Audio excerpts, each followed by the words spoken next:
In my mid-20s, I came down with a condition called Chiari malformation, which means that the brain's too big for the skull and it sags to the spine area, which causes various different difficulties, including balance and coordination and just feeling really unwell and headaches as well.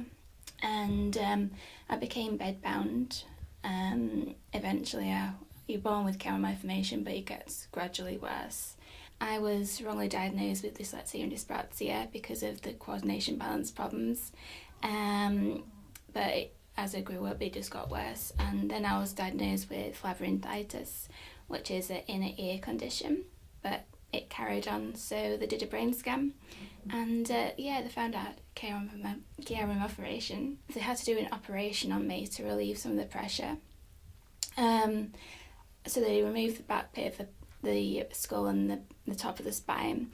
Some people with Chiari malformation don't even know they've got it because they don't get any symptoms whatsoever. But others are in wheelchairs or unable to walk because it's so bad.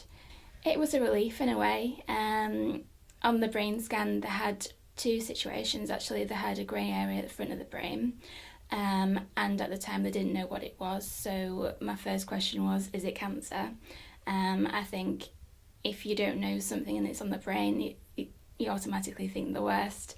It turned out not to be cancer, but they're still unsure what exactly it is. But it was definite relief with the back bit, because then I knew I could actually have some relief from it.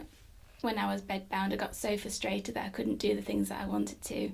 I've always raised money for charities, and doing through the Miss Worldwide charity, I started the African Indian market in York, which in turn started my charity off.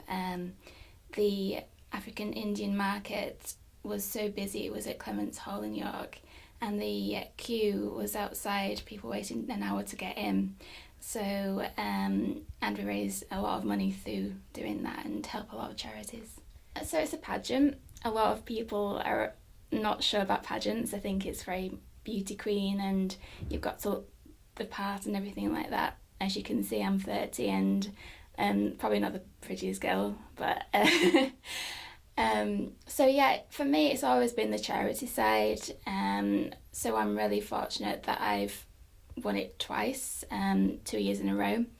I was a bit worried that I might not win it this time, but I got there. The main thing about the charity side is who wins, like who raises the most money. But also you've got to go onto the stage, and for the Miss Worldwide you've got to make an eco dress. I think, well actually I'm doing it for the people that are behind me raising the money, because I managed to raise that much money because I run a charity myself and we've got fundraisers that help us. But without them I wouldn't have won the title. Basically what we do is create awareness of different cultures and support people that have racial abuse, are lonely and need somebody to talk to. And also we're fundraising to help volunteers and charities in India and Africa, and also the night markets have got charity stalls, so we're fundraising at the time of the markets as well. I think it's really important to support charities and volunteer. It doesn't matter how much time, a little bit goes a long way.